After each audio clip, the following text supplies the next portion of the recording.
So how are you today? Not bad, I guess. Thanks. Pretty good, actually. Yeah. Well, let me introduce myself properly. My name's Colin. I'm one of the registered nurses working here at the centre. I particularly work with clients who are thinking about changing their behaviour in some way. But how should I address you? What name would you prefer, Mr. Jones? No. I'm Nathan. Okay. I mean Nate. Well, Nate. My friends call me Nathan, so Nathan you would be can great. call me Nathan. Okay, Nathan would be great. Nathan it is. So you're a coach or something like that, or? Well, that is a good way of thinking about it. I'm certainly not going to be coming to the gym with you or anything like that. But, Okay, well. but sure, thinking about that as a coach would help. Yeah. Okay. So I wondered, to get started, if there's a few things that we could just lay out before we get going. Yeah. So my understanding is that you're here to talk about your substance use. And I do want to point out that anything that you say to us will be kept confidential in the sense that we don't discuss your business needlessly. I do share information with other members of the healthcare team. And if they tell me anything that it sounds as though you're either putting yourself at risk, imminent risk, or putting someone else at imminent risk of harm, or indeed that a child might be at risk, then I do have a statutory responsibility to do something about that. Okay. Is there anything that I've said so far that you want to ask about? No, I understand. It sounds good. I mean, I Okay. understand. So yeah. Well, there are some specific questions that we ask of everyone when we're doing this first kind of a meeting, Nathan. But before getting to that, I'd like to put that aside and begin just by hearing from you. Like, what brings you here? Well, I've kind of been messing up the last little while, and I've kind of gotten myself into some trouble because of that. Tell me more about that. Well, I'm sorry, I'm a bit nervous. So Sure, it's quite understandable to be nervous coming in to talk like this. yeah. Okay. Well, I've had some job interviews, and I've missed those, and I've really not been too happy with myself the last little while. I'm kind of getting angry really quickly, and people that I love, and like people I normally don't get angry, so it's kind of bothersome. So quite a few things going on for you there then. The Yeah. idea that you've been getting irritable, you've been hurting people that you love even, and you mentioned also missing some job opportunities or some work opportunities. Well, yeah. Yeah, because I've been kind of partying hard and well, I mean, and my wife gets upset about that, and so. Could you tell me more? You've been partying, your wife's been getting upset with you. What else is going on? Well, the thing is, okay, so I don't have a job. I'm unemployed, and I've got some free time on my hands, and I'll be honest with you, I've been kind of a little bit down because of that, and I thought, my friend's been trying to get my spirits up, and so, we've been out partying and drinking and stuff like that, but that's not been the only problem. That's the thing. Well, I mean, drinking's been a problem. I've been drinking too much. So you think that perhaps you've been drinking too much? Yeah, but that's not the only thing. I mean, I'll be honest with you. I've been doing cocaine as well, and then of course that leads to more drinking and more cocaine. So I'm just trying to think of maybe I should cut back on the coke and. Cutting back on the coke. Well, yeah. You've given me quite a lot of information so far about some of the things that have brought you here. Mm-hmm. You've talked about missing job opportunities. You've talked about getting irritable and noticing your mood being different and even hurting people that you love. You've also mentioned that you've been drinking a bit more, partying a bit more, and also using some cocaine. And I'm wondering, what would it be helpful for you to focus on today, Nathan? What would be good for you to talk about now? Well, I mean, yeah, that's about it. But I guess it'd be kind of like trying to get the coke situation a bit under control, and because it's getting out of control. Out of control? Yeah, I know some people that are worse than me, but Well, thinking about worse, what has been the worst thing that's ever happened to you since you've been, or when you were using coke? There's a lot of things.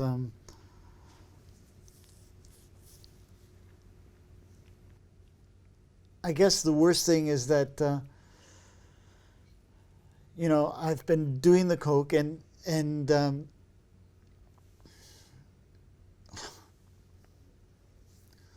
well, okay, I'll tell you about this one situation that it's kind of scared me a little bit. Is that I've done some coke and some booze and like lots of it, and I remember this one time I was in the car in the back seat, and the driver had done kind of the same thing. He'd done some coke and some booze, and it was pretty scary, and I was really, really high, and he was really high, and we were driving, and it just hit me, and it was scary. So Certainly sounds very scary. yeah. Well, I mean, I'll be honest with you. There's been other times that I've kind of woken up the next day, and I don't even know where I was. I mean, and I don't even remember. So not remembering, and that must be scary too, to not remember things. Yeah. I guess not remembering has been, that's definitely scary. And then, being in situations where it's been really dangerous.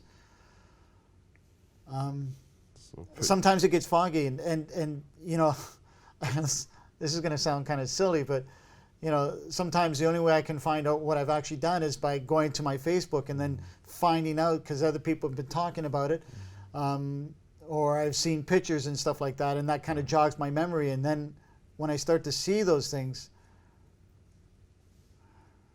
I kind of wish I hadn't done them. I mean, So quite a few things going on then. It's, you've suggested that it's from your coke use that you're not remembering things, that you're putting yourself at risk, and it's scary for you. Yeah. Yeah. And I guess because I've been putting other people at risk too. And I love my wife, and I love my family, and my friends. And I don't want to do something that's right. That I'm really going to regret. Your family, your wife, your friends are all really important to you. Very, very important. Thinking about importance, Nathan, how important would it be for you to make changes to your coke use?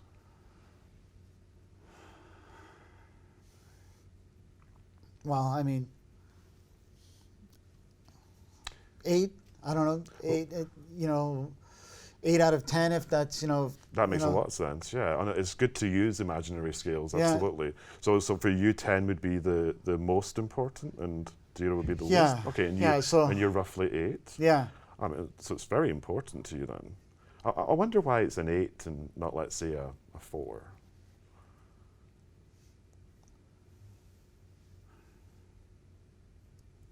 Well, I guess because it's been causing me problems, and I've missed some job interviews, and and I don't even know kind of what I've done until the next day, or who I am. I've kind of been hurt by my friends and stuff like that, and and influenced, I guess, in a bad way from them, and and then of course I've been having problems sleeping and stuff like that, and not getting sleep, and sleeping properly, and and then all of that kind of falls back, and it's upsetting my family, and So it sounds like there really are a lot of good reasons for you to think about changing. Yeah. I mean, one of the reasons why I've come here is I'm thinking, because the cocaine, in my mind, the cocaine is the issue, and because it's a vicious cycle with the cocaine and drinking, and I'm hoping that maybe if I can somehow, resolve that, then maybe like I won't be drinking as much. Like I'm okay. I'm not an alcoholic. I mean, and just it's a problem with the cocaine. So. Yeah. And certainly, labels aren't alcoholic. Labels aren't important. What do you know about cocaine and alcohol and how they work? I'll be honest with you. I don't know much. I mean, I've read a few minor things on the internet, but I mean, I get confused about that. And I guess one of the issues that I really wanted to highlight is that when alcohol and cocaine get used together, which is reasonably common, but for among cocaine users. And what actually happens is that when alcohol and cocaine mix together, they form a third substance. And it actually has some surprising effects. It can stay in your system a whole lot longer and can also give you a feeling where you don't feel as drunk as you would normally do. And sometimes that means you can drink to excess and not even realize you've done it. Wow. I mean, I didn't even know that. It's surprising. Well, see, the thing is that makes a lot of sense, because that makes more sense, because it explains why I end up spending more money, and and having no alcohol left in the house in the morning and stuff like that. And wow. What else do you make of it? Well, I guess it means that I really need to stop one of them, and it ain't going to be the beer, I guess. So for you, if you were to stop one, it would be the cocaine. It's looking that way. I mean, I guess especially if if the alcohol and the cocaine mix like you say they do, and all that. So thinking about stopping, how confident are you that you actually could stop if you wanted to? You told me earlier it was very important to you, but I wonder how confident you are. Maybe again in an imaginary scale of 1 to 10, where 10 is the most confident, 1 is the least confident. Well, I mean, I'll be honest with you. I'm not that confident about it. I don't know, on a scale of 1 to 10, maybe 4. 4? Maybe 5, 4. I don't know, like, yeah. 4? So they're somewhat confident then. I wonder why it's 4 and let's say not a 1. I'm sure I could stop. I mean, it's just that, there'd be a lot of temptations. When I go with my friends, I mean, a lot of my friends use, but I guess... So a lot of your friends use, and it could be quite tempting, and you're sure you could stop. Well, yeah, I think so. I mean, I could tell them, I suppose. So there are some things you could do to help yourself stop then. Yeah, I guess so. I mean, I can avoid certain bars where I know it's easily available. Right. And these are great ideas, Nathan. You've told me quite a lot this morning so far, and I certainly want to hear more about your own ideas about what would help you to stop. I did mention earlier that I had some specific questions to ask you, and I wonder if now might be a good time for us to, maybe if I summarised everything that's been said so far, and then maybe we could switch back to these specific questions. How would that feel for you? Would that work okay? Would that be okay? Yeah, that's okay, yeah. Okay, let's do that then. Okay, Nathan, so you've told me quite a lot of horrible things that have been happening since you began using cocaine, and particularly you've become concerned about your recent use, as you've noticed that your mood's been quite irritable, that you're hurting people that you love, that you've been missing opportunities for work, you've not been sleeping very well. You've also told me that you've been putting yourself at risks, and that scares you.